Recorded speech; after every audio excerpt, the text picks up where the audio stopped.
Call this meeting to order at 7 p.m. And Chrissy, if you could do roll call, please. Absolutely. Mayor Pro Tem Parsons. Here. Mayor Adams is absent. Councilmember Banks. Here. Councilmember Budashevsky. Here. Councilmember Deschler. Here. Councilmember Kaiser. Here. Councilmember LaRoche. Here. We have a quorum. All right, and we will now rise for the Pledge of Allegiance. Yes,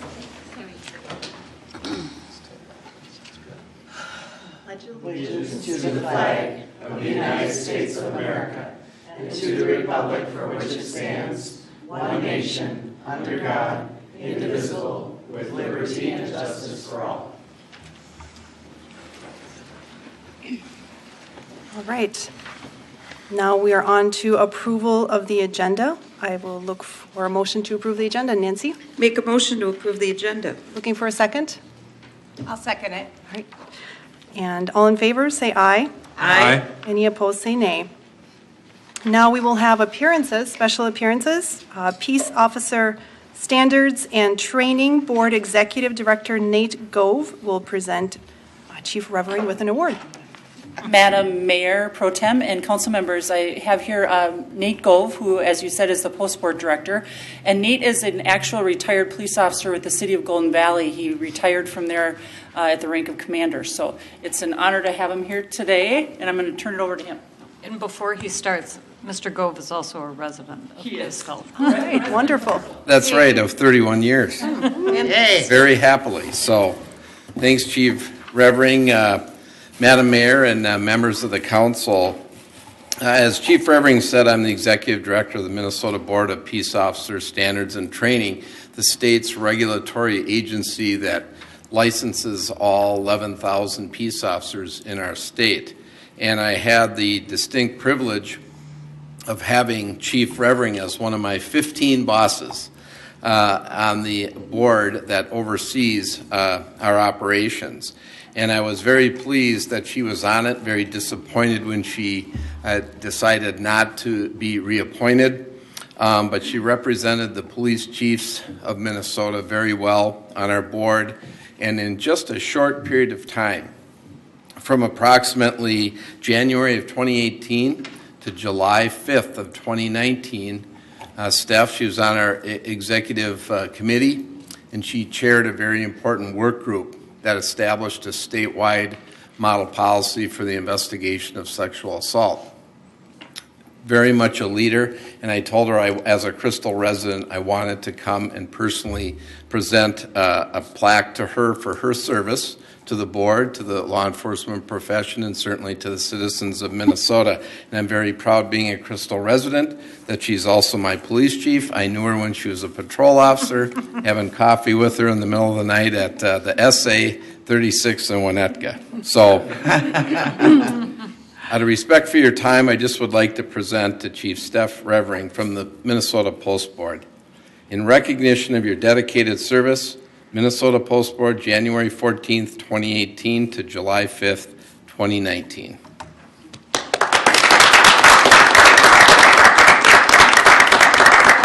Give you the box. So thank you very much. Thank you. Thank you. Congratulations, Stephanie. We're so proud to have you. Thank you, Crystal. Thank you very much. And now it's your turn to It is. present an award. Oh, Yeah, indeed. No, you hear from me enough. I don't think you want me to really give a speech. Thank you, Nate. Appreciate it. Thank you, Nate. Thank you. So I am going to be given a Chiefs Award, and I would like Mr. Tom Johnson, who initially I didn't think he was going to be here tonight, but he is here, so I'm really excited. So Tom, if you could step forward. So on July 11th, at approximately 9:04 a.m., Tom was at our holiday gas station, and he decided he needed to call 911. Very special reason why he needed to call 911. And as you can see on your screens, this is why. The reason he called 911 was because a few days prior, he remembered seeing on the news that 3 children were taken from the state of Tennessee, and the vehicle he saw getting gas matched the description from the news media release. He also noticed the 3 children inside of the vehicle and immediately called 911 to report the incident. Because of his efforts in contacting the police department, the children were found safe later that evening in a different community. We thank Tom so much for his diligent efforts, as we firmly believe that our community are the eyes and ears for police officers, and if it wasn't for him, those children may still be missing today. For that reason, we are pleased to present him with the Crystal Police Department Chief's Award. Congratulations.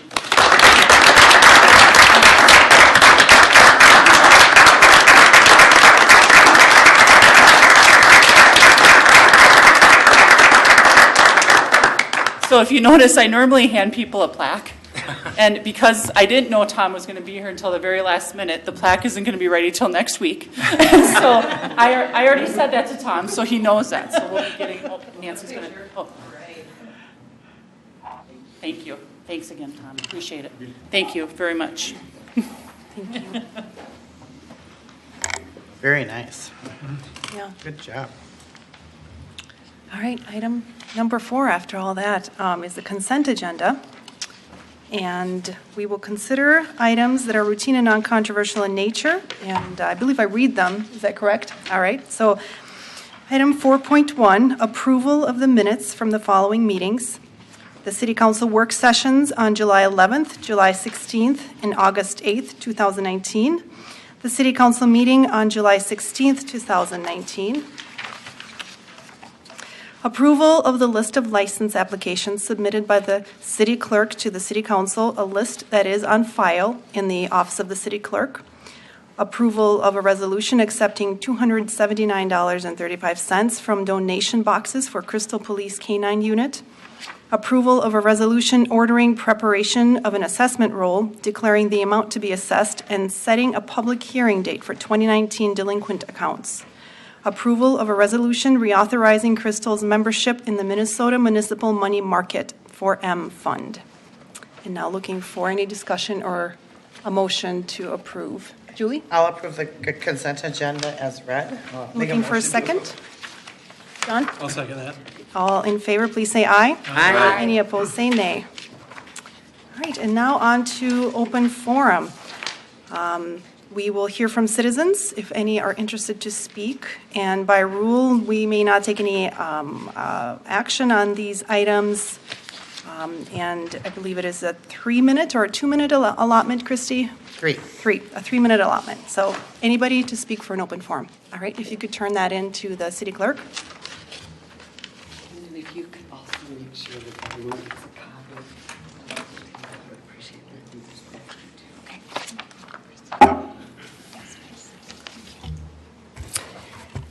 Good evening, council and city staff. I am Renee Bowman, 3916 Edgewood Avenue North. And I am here tonight to register a resident's complaint against Serenity Village's Village Fest. And our assistant city manager is handing out, I'll read my text this evening. And then I wanted to make sure that everyone received a copy of the text as read. So. This Serenity Village's Village Fest held on Sunday, August 11th, and it was an unfortunate 8.5-hour attack on the Brownwood and the Fair neighborhood. First, there was parking. Illegal parking along Douglas Drive kept police needlessly busy. Allowing parking on both sides of the residential street left no room for emergency vehicles to get through. My husband had an ambulance ride earlier this year. Had it happened during this weekend, we'd have never gotten an ambulance through. Noise, the music was loud, heavy metal type that did not stop. And from 3 blocks away, it stopped being music. It was just noise. What is the allowable decibel levels within the residential neighborhood? It seemed to die down around 8 o'clock, and then at 9 o'clock, it came back with a vengeance. The fireworks, commercial grade fireworks at 9:30 on a Sunday night. These loud bangs stress people, pets, and local wildlife. We have group homes in the area. How did those patients fare that evening? I experienced rude behavior with a Crystal police officer. I called 911 to complain about the fireworks. Crystal police officer called me and acted like the whole thing was a joke. He told me they had a permit, which we can find no record of, and then told me, don't worry, West Metro is there. So now we have a tax-paid-for resource given to a church that pays no taxes for entertainment purposes. This did not bring me any comfort. I don't want an officer to try to explain away a valid complaint made by a tax-paying resident. It is not their job. And finally, neighborhood residents lack fair and unbiased council representation. Most sadly, I am disappointed that the taxpayers of Brownwood and fair neighborhoods do not have council representation. Ward 2's councilperson Brandon Banks is not only the chief of staff for Serenity Village Church, he lives in a home that belongs to the church. This is a huge, huge conflict of interest for the taxpayers, and it must be addressed. I asked you, Brandon, during the campaign, that if you were faced with a scenario where you had to choose between the church or Crystal residents, who would you represent? And you remained silent. But I did receive your message loud and clear during Sunday, August 11th. I'm going to skip to the bottom paragraph so that I don't get cut off here. The last two. Brandon, you do not support the people who pay your council salary and all the other bills of the city. You support a non-tax-paying entity over the tax-paying residents. You never even cared to return my text or call. Thanks for nothing, Mr. Banks. I hope next year a compromise can be created around the festival. I am asking that a formal committee of neighborhood residents be formed to review what went on and make recommendations to the church and council for next year's festival. I would add that anyone from our neighborhoods wanting to be on the committee must be allowed to serve. Thank you for your time.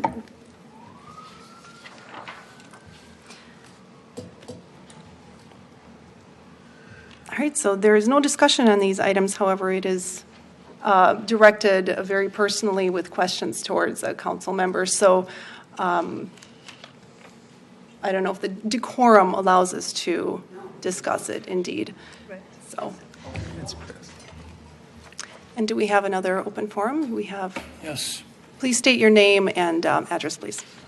Joe Selden, 3916 Edgewood Avenue North. Good evening, council members and staff. I'm here to register a resident complaint against Serenity Village Fest held on August 11th.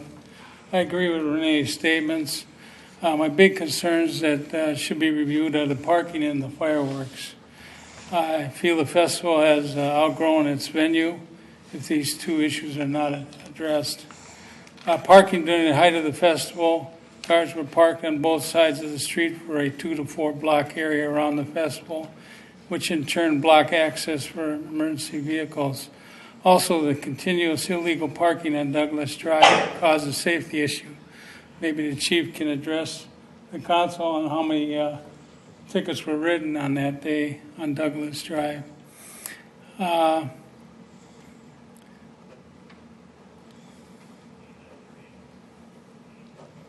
Now with the fireworks draw in the future, the demand for parking will be even greater. Maybe they should put parking similar to the last Crystal Frolics. Should be instituted. Half-street parking, no parking. Fireworks. I don't think the fireworks should be in a residential area. I hope the council sees this as a slippery slope. It was never listed that they were going to do fireworks. That didn't allow me any time to prep my pet, medicate him. So that really made a big problem for me. I'm also requesting that these questions be answered. Was a permit application for display of outdoor fireworks submitted to the city, and by whom? 2, when it was voted on to approve said permit. 3, what was the outcome of the vote? And 4, was the city reimbursed for expenses to have West Metro Fire present during the display? If you need a written request, I'll submit it. I hope compromise can be created around this festival. I think it's time for some oversight by the city on this issue. Thank you for your time. All right.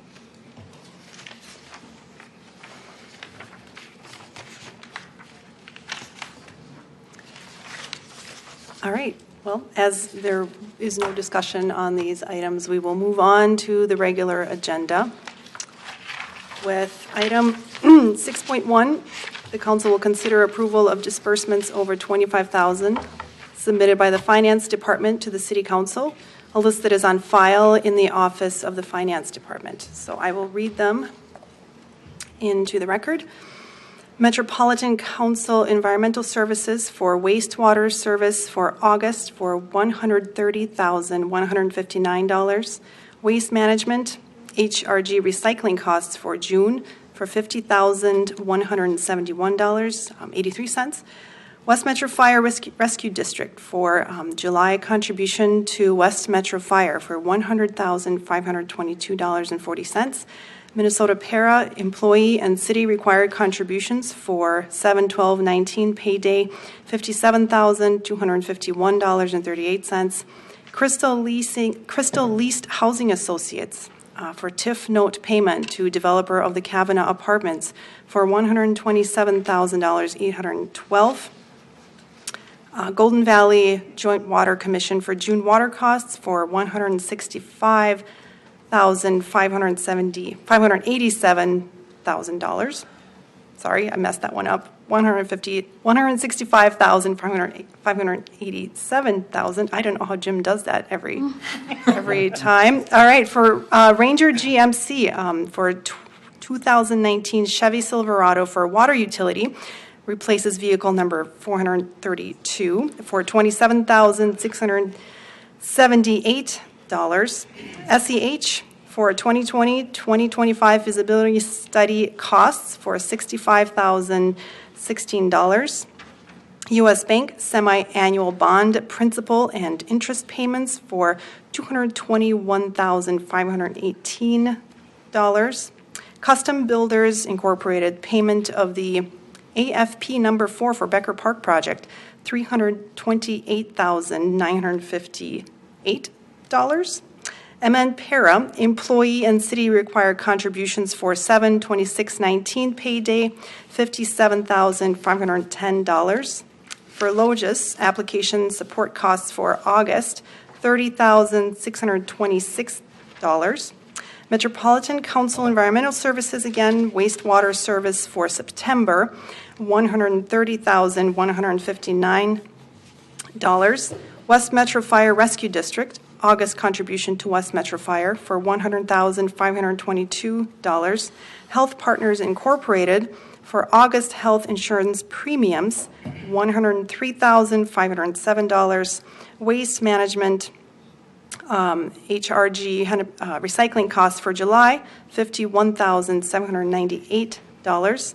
And lastly, MN Para employee and city required contributions for 8/9/19 pay date. That's $60,156 for a total of $1,808,956.28. And that's that. Now, looking for discussion on any of these items, John? I just have a question regarding the TIF note payment to the Kavanaugh Apartments. Ann, do you have any? I see John Sutter John, getting up. excellent. He would be a better bet. So are we nearing the end of this so-called TIF district for Kavanaugh, or is it we still have more? Well, the note will be paid off several years early. I don't remember how many years early.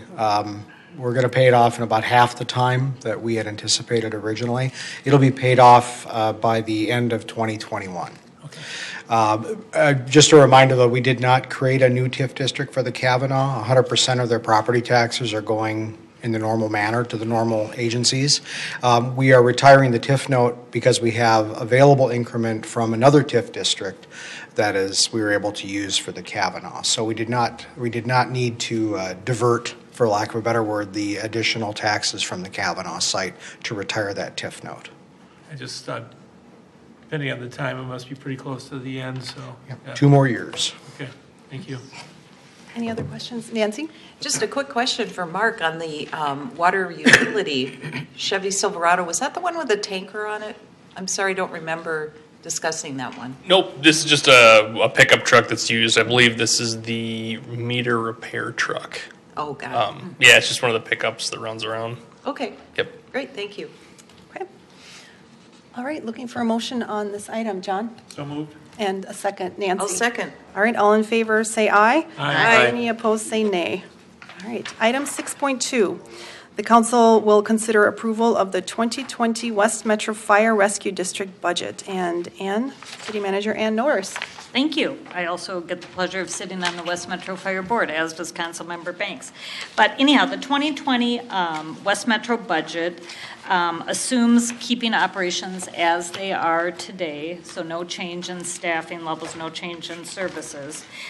So most of the increase is as a result of staffing costs, just like the city's budget is, most of it is. This year, we are putting money aside to build up our fund balance, which has fallen way below our fund balance policy. We are also establishing several funds for special or allocation of special funding needs, insurance, and then compensated absences. The West Metro Board approved this budget in July, and so both the New Hope and Crystal City Councils need to approve the 2020 budget by August 31st to comply with the Joint Powers Agreement creating the district, and Chief Larson is here to answer any questions. Okay. She's the brains, she put it together. There you are. Any questions or discussion for Chief Larson? Do you have a presentation too, or I do we not just- have a presentation. Okay. I'm just here to answer any questions All you right, might have. Thank you. Thank you for being here. All right, I don't have any questions. Nancy? I just, no questions. I'm just had, a little bit of a question or a comment. And I was just going back to the audit or communications letter from our comprehensive, the CAFRA report.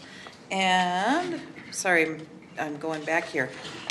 But I was looking on page 13, and it's showing the general fund expenditures from 2014 to 2018. And I see that there was like over $1 million, 1.3 million in public safety increase overall with you and police department. And just wondering, given with our discussion that I wasn't present on a couple weeks ago for the police building and that, I just wanted to register just a comment on the rate seems to be increasing quite a bit. It's over like 50% of our budget now, overall budget. So just wanted to register a concern about that, even though I know that we need things as well. Noted. And we went through the budget with a fine-tooth comb, and everything's budgeted on actuals. And most of the increases to the general operating budget were costs that are out of our control, like,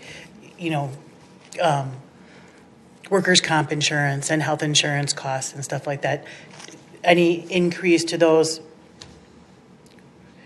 does make a very big increase to your budget. And so just want to make sure and we go through it every year. Yeah, and just want to make sure your capital needs are met as well as on with the police station and that. It's just lots of expenditures coming up, as we all know. So, okay, appreciate you doing that.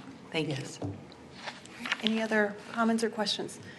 Julie? We had a couple work sessions on the budget, and I do believe you that you maintain a pretty lean budget. But, this health insurance, just because I come from the private sector, just drives me crazy. Because we pay an inordinate amount of money for health insurance for the employees. And I don't want the employees to worry or wig out or anything that we're going to make changes. But isn't there something that we can do to offer them, or maybe we already do, like a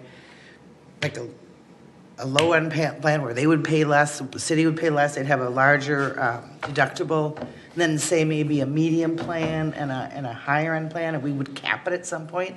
Because, we cannot continue to sustain these health benefit costs the rate that they keep increasing.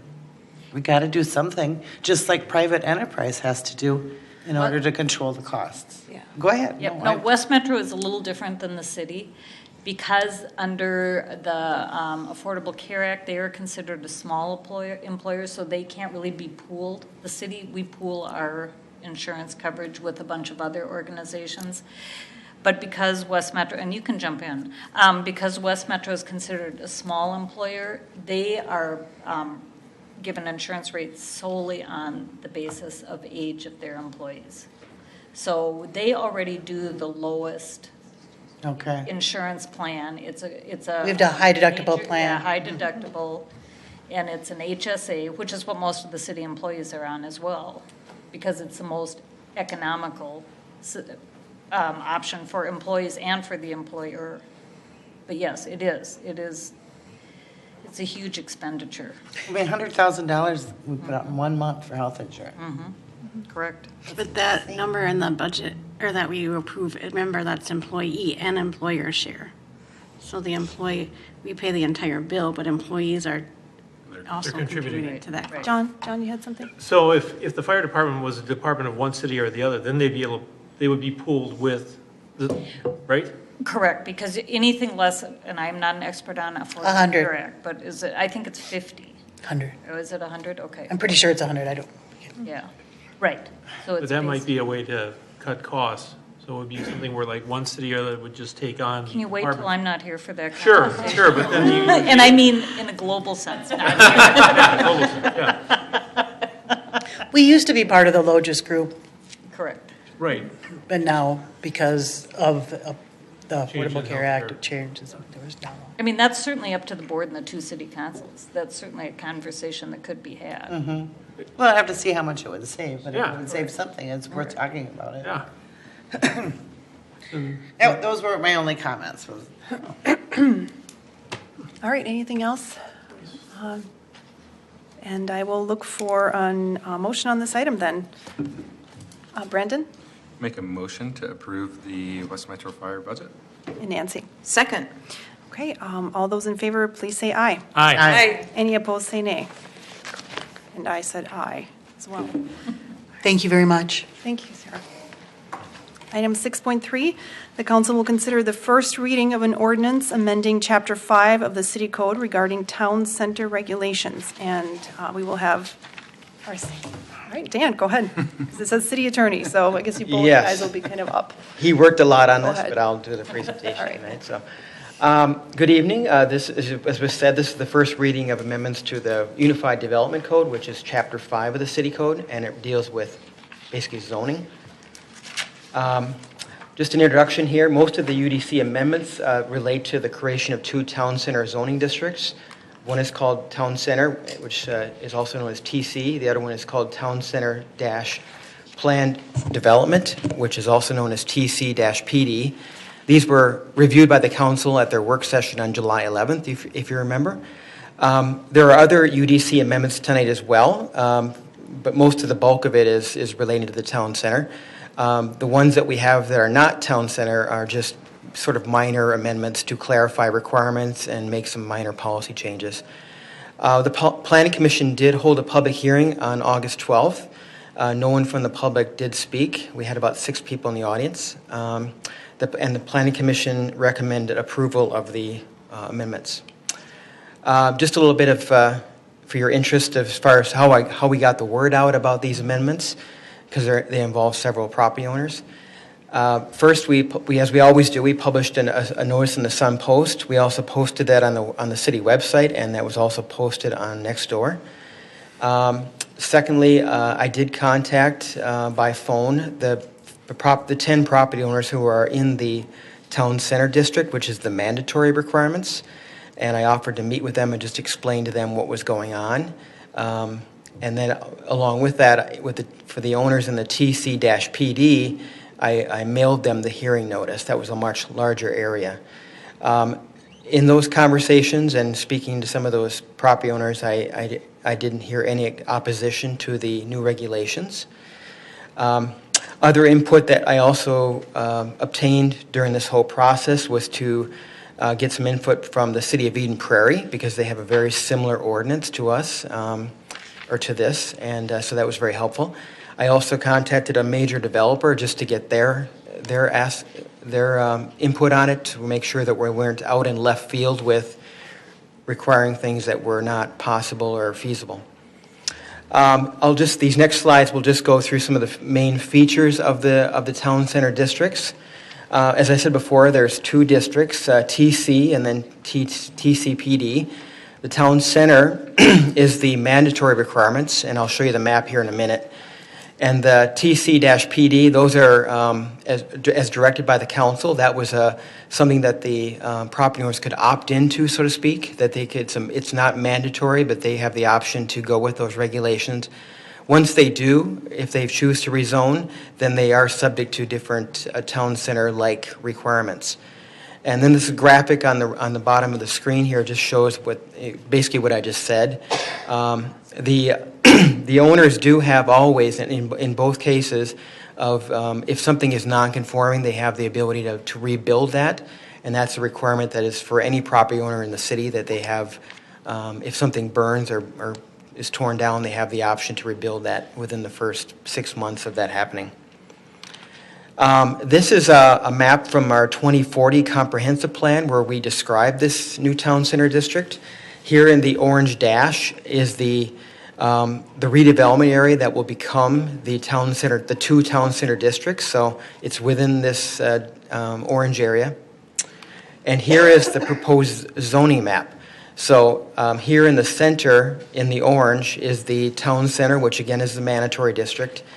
And then in the outlined in blue, that's the TC-PD, which is the optional district that property owners can choose to have their property rezoned to. Just to continue on with some of these key features, the next one is building placement. Buildings shall be located at least 1 foot from the property line, but no more than 10 feet from the property line. So you're really pushing those buildings up to the street. The other requirement is that 75% of the lot width has to be occupied by the building. There is the ability to reduce that to 60% if they can prove to us that they meet the intent of the ordinance. But you kind of want to build that wall of building along the street. That's the purpose of that. And then also along with that, at least 50% of what's defined as the primary facade has to be on the first floor. 50% of that has to be glass, and then on the upper floors it's 30%. Building height, we kept the same requirements as we did for the commercial and industrial districts, which is 5 stories or 60 feet.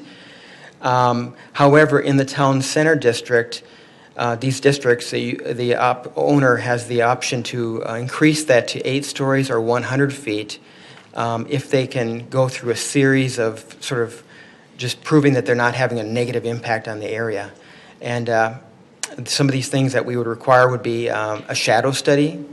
They'd also have to meet airport height requirements in the area.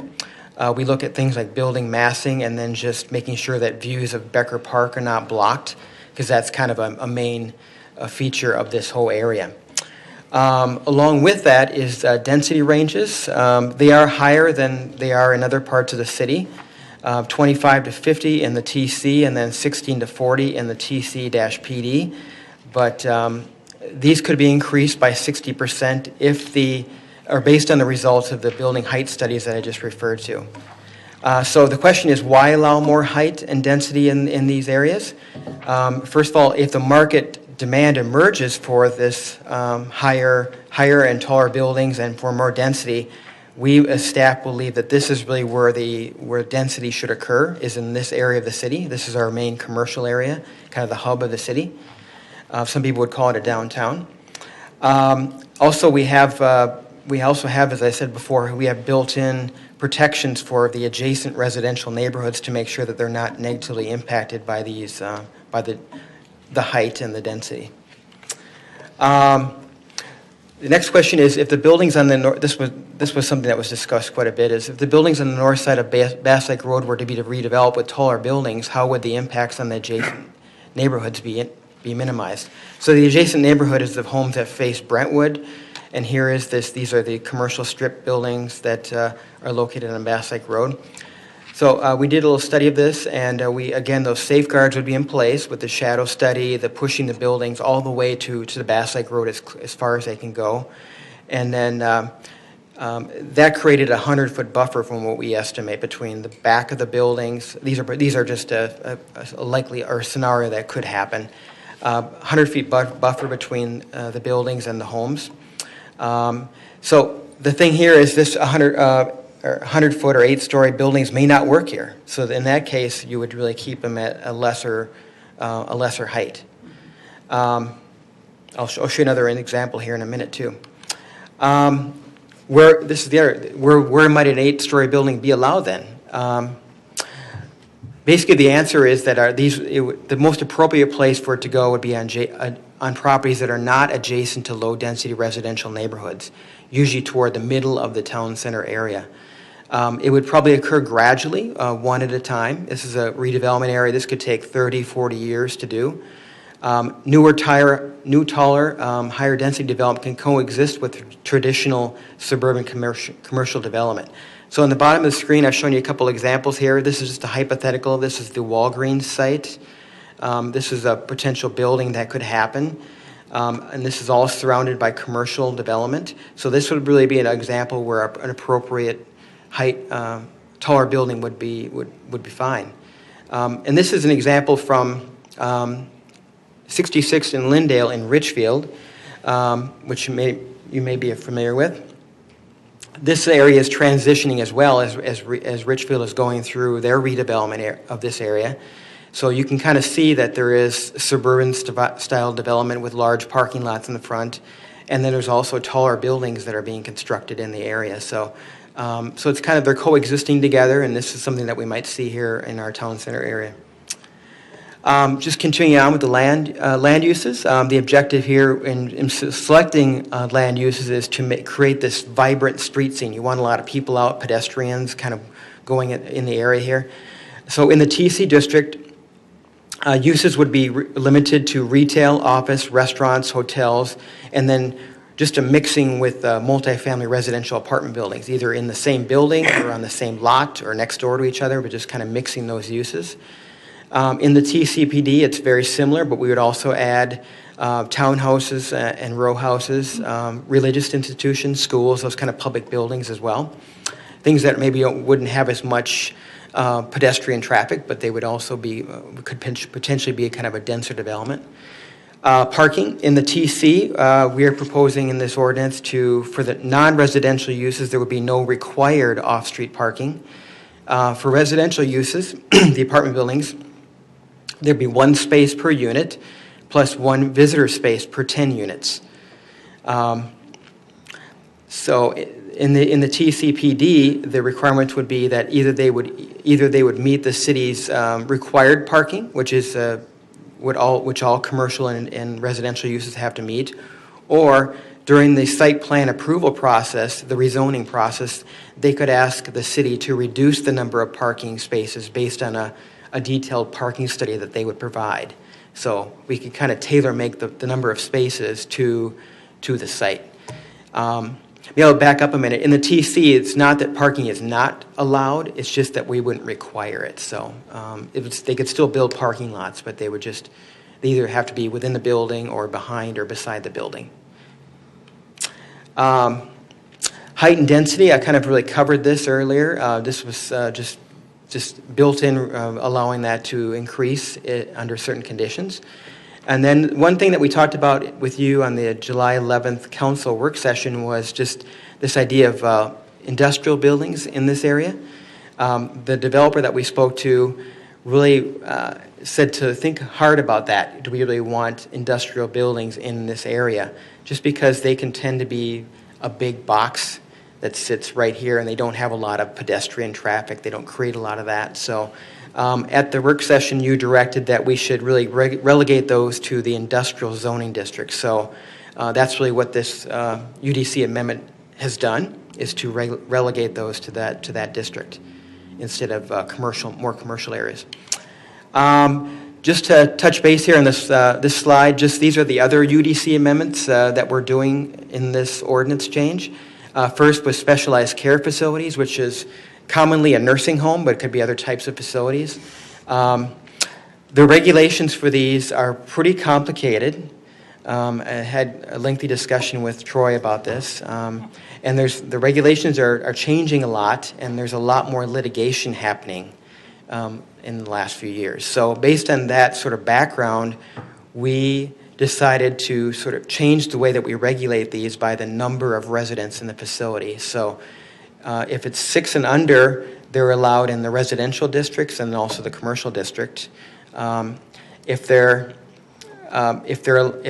have over 7 residents, then we regulate a little more with conditional use permits and that sort of thing. So we're trying to kind of balance here allowing them, but also giving the city some site approval, because these sometimes can be controversial, as you saw, maybe heard about with the A1 that was going down on Douglas here. So that was just our attempt to balance that. The industrial uses, I've covered that just here, that we're allowing these manufacturing, self-storage facilities, warehouses only in the industrial district rather than the commercial districts.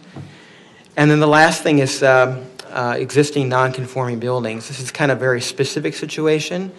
As you know, many homes here in Crystal were built in the 40s, 50s, 60s. We found that, and at that time they didn't require surveys, so they really didn't necessarily know where property lines were at. They had an idea, but they didn't have exact documentation. So we have found more recently that people have come to us and their home is sitting over 2 different lots, and so they want to add on, and we've initially told them, hey, you got to consolidate those lots because your home is sitting right over the property line, and if you add on, that makes your addition non-conforming as well. So, but after thinking about that, that didn't really make a lot of sense to make somebody go through that whole process. So we're building in sort of an exception to the rule that if that's the situation is describing their home where it was built over this property line, we will allow it, but we will allow them to add on. But if the home goes away for some reason, then they have to consolidate the lots, because at that time it really makes sense to bring the lot into conformance with the regulations. So that's really, we tried to really build in here just a simple way to be able to process these type of requests. As I said, the Planning Commission did recommend approval of these UDC amendments at their public hearing here a couple weeks ago. This is the proposed schedule on the screen here of the next steps. September 3rd, you would do the second reading of the ordinance. September 12th, it gets published in the Sun Post, a summary of it, I should say. And then October 12th, this all would go into effect. We haven't really necessarily, for this last bullet point, we haven't really fleshed this out in detail how this would come about, but we have a desire to, if and when the ordinance goes into effect, to really start working with some developers to kind of let them know what we have available here in the city, what kind of regulations, I should say, we have available, and what the ordinance changes were. Really develop some interest in redevelopment here in the city. So we're hoping to do something that would bring in developers or property owners and let them know what they can do now. So that's my presentation. We're recommending approval of the ordinance as well, the staff is. And if you have any questions for me, I'm happy to answer those. Thank you, Dan. John? I was wondering if can you allow us to know who the developer was that you used for kind of like more or less get a little insight as to how things are built in other parts of the city?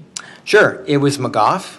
Okay. Yes. They're a pretty large developer, Yeah. and they've done a lot of things. I went to a presentation that they did in Bloomington. The city of Bloomington was a walking tour of some of their redevelopment. It was really impressed with their work, so I thought that they would be a good company to ask, if what we're doing is right. So. Just to follow up on that, I think their suggestion in terms of warehouse versus like a town center environment was a really good idea, because you end up with, if you have a mixture of those two, then you have very large trucks, going in and out of an area with, obviously with a lot of, smaller vehicles that are trying to get around, right? Mm-hmm. It creates a lot of congestion. So right. And pedestrians too. Pedestrians. We're trying to increase pedestrian traffic here, so. Yeah. Nancy? I have a question, if you could help clarify on page 9 of 10 of our work packet. Okay. And regarding the specialized care facilities, and I think what you had just said may have clarified it for me, but I just want to be sure. In your wording, you said these amendments balance allowing these facilities where required by state statute with the city's desire to have a review authority of these facilities in certain areas of the city. Can you just clarify or define more what review authority is? Sure. If it's a brand new building, then you would see it. We require all buildings of that scope to come before you for approval. If it's just rehabbing a building where they're not changing the footprint at all, and it's a permitted use, then you would not see it. It would go straight to building permit. The only exception to would that be if they were enlarging the building by more than 50%, then you would see that as well. Okay, Yeah. great. Thank And you. we would, obviously, that's a whole public hearing process where we send out notices and that sort of thing, so. Excellent. Okay, thanks. And if, Madam Mayor, yes, if I can Troy. expand on that. The other thing to keep in mind, and this is frankly a little confusing, I sent Dan a list that we pulled together of all the various statutes and rules that the legislature and agencies have adopted over the years to provide protections to certain facilities. And so obviously, if the state says a city shall allow a facility, fill in the blank, with up to 6 persons as a permitted use or as a conditional use, or 7 or 12. They have different numbers depending on the nature of the use. You shall allow these. Well, there's really no choice. But with facilities of that type that perhaps have numbers over what are mandated in state law or mandated that you have to allow, then you do have some discretion, as Dan was saying, with we designate conditional use permits and things like that. So there is more of a review by the local government. So just to let you know, there's that whole layer of uses that have to be allowed up to the numbers identified in the particular statute or rule. Good to know. Thanks. Yeah, Thank you, Troy. Clarifying that. Anyone else for discussion on this item? Actually, I have Oh, go ahead, Troy, yes. Thank you. Something I should have asked prior to this evening. Okay. But just to clarify, the intent as part of this is to adopt the updated zoning map? Yes. As part of this? Yep. So I thought so. And as I sat here listening to the presentation, it occurred to me that there should be another section at the bottom of this ordinance expressly adopting the updated zoning map, to essentially adopt the map that was shown earlier in that. That should just be expressly stated. So when, if the council is inclined to act on first read, what you'll see then when it comes back for second reading would be an additional section at the bottom that says, hereby adopt the updated zoning map. Do we need to have an amendment on that for a motion, or? If it's consent, that I think that's fine. Just understanding that would come back to you. Sounds good. Julie, did you have something? Well, I just, correct me if I'm wrong, maybe John said it'd be the one to correct me, but I think some of the reasons we kind of went through this process, some of us, even myself, get kind of lost in the weeds with all of the detail. But I think one of the primary reasons we started this process was because we do want to see redevelopment in our community, especially in the town center area. So what we're trying to do here is, not relax things so that it turns into a free-for-all, but make it that we're ready and it's attractive for developers to come in because we already have the parameters set for them and they don't have to spend a lot of time, going through, zoning changes and things like that. So this is just kind of an exercise for us to go through to, get our backyard cleaned up so that we can see improvements going forward. Right. That's kind of my 2-cent simple version of it. But Yeah. One of the things that was helpful for me when I was meeting with the developer was he really emphasized that a couple things. You really got to sell yourself to developers and make sure, get out there, get your name out there and all that. He also talked about making things very user-friendly. So all the application forms really easy to read, understand. So I've worked a lot on getting checklists and application forms out on the web and making those really easy to understand so they know exactly what they have to submit. And So. Troy, did you have something? And then John. Just to clarify, the point I made about the emission, to be clear, my fault, not Dan's. So I just want to be clear about that. John, Mr. Sutter had something. Thanks, Mayor Pro Tem, council members. I just wanted to emphasize, as we worked on this ordinance, the real-world example of 66th and Lindale and Richfield, if you have a chance to go there, to really see how an area that they started redeveloping, I don't know, maybe 20 years ago, you can really see how this gradual change over time works in the real world. You've got, I know Dan mentioned this, but I want to emphasize it because it really was eye-opening for me, just kind of walking around there. You've got traditional, low-density suburban commercial development right next to, a 12-story building or something. It all works. And this is how the market can change over time in a very gradual, kind of organic way if you have the right regulations in place. And that's our goal, to If the market wants to go there, we don't want our ordinance to get in the way. So if you haven't had a chance, I strongly recommend do a self-tour of the 66th and Lindale area in Richfield and kind of see what an area very similar to our downtown area can look like with this gradual sort of change. Or Hopkins, too. They've done a good job with it, too. All right, thank you, John. Okay, anyone else for discussion on this item? And I think at this time we are ready to take a motion. Nancy, I see your hand. Yeah, I'll make a motion to approve an ordinance revising Chapter 5 of the Crystal City Code. Okay, looking for a second. Brandon. I second that motion. All right, all those in favor say aye. Aye. Any opposed say nay. And motion passes. I just have one question. Oh, yes, John. So then it's implied that we don't have to say in hereby updating the zoning map in the motion. Correct. Okay. That'll just, I got consent from the fact that no one seemed to oppose that. And so it'll come forward, and that'll be part of the version you see next. Thank you. All right. Next item on the agenda, the council will consider approval of a resolution authorizing repairs to the Crystal Cove Aquatic Center. And our Public Works Director, Mark Ray.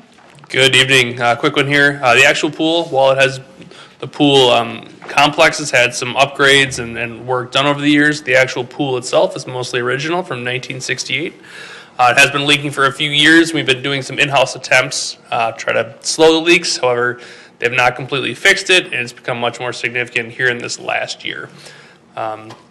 We hired a contractor to come and help us try to figure out the source, and it was determined to be the expansion joints. We contacted multiple contractors to try to get proposals to do the restoration. Unfortunately, we only got one contractor to submit a proposal. That's due just to the tight window they have when pools aren't open commercially to do this work before winter hits. So we got the proposal from Northern Pool for just under $35,000 to redo all the expansion joints. So basically remove what's there and put them back in. I should note there'll be a second part of this project, which is tile repair. However, we do not know the extent of that until the pool is completely dry and we have the opportunity to inspect it all. So that'll be a kind of a separate portion to be figured out later. We did have money in the 2021 capital budget for pool repairs. So the plan right now is to kind of start that project early, basically, because the intent was the same. We just had to move it up. So with that, the motion before you is to authorize the agreement for repairs at the Crystal Cove Aquatic Center. Any discussion or questions on this item? Julie? The amount is a drop in the bucket. Is it? I had to. It was right there. Because there's all these, not Gorilla Glue, but all these products out there now that you can caulk. You could get them on Amazon for $50. Flex Seal. They last like concrete leak stops, and they'll last forever. Yep. So we've tried all the external application stuff you can do. What they need to do is actually remove the tile, grout out what was put in originally, and put in a new leak stop material. Anytime you have anything to do with the city, it always has to be like $9 bazillion. Or a pool. I mean, imagine a personal pool on steroids. This was, when I was Googling today, talks about personal home, but they're concrete pools I was checking on. Yeah. And it seems like, for $79 you can get a kit. We've already tried that. It didn't work. Okay, well then that's We tried it. Actually, we tried it a couple times and it didn't work. I love that you tried it, though. I mean, I don't want to sound simple about it, but if it is simple, you've we have tried it, and Okay. it did not work. All right, that was what I needed to know. You just had to wade into that discussion. There you go. That was good. Good one. I bow to your seniority on I running. know. I'll make a motion to pay for a tool that the city pays for. I'll second that motion. All right, John. And all in favor say aye. Aye. Any opposed say nay. And motion passes. Thank you, Mark. All right. On to the announcements now. I will read the following announcements. The Crystal Business Association meets Wednesday, August 21st at 8:30 a.m. in the community room. City offices are closed Monday, September 2nd in observance of the Labor Day holiday. The next City Council meeting is Tuesday, September 3rd at 7 p.m. in the council chambers at City Hall. Also, local organizations are invited to lead the pledge at City Council meetings, and please contact city staff for information. City Council meetings and work sessions are open to the public, and current and previous meetings are available for viewing and listening at www.crystalmn.gov. And any other announcements from Julie? Well, there's one coming up at MAC Park. For those that don't know where that is essentially on 60th and Regent North, just north of Bass Lake Road. On September 15th, that's from 1 to 5.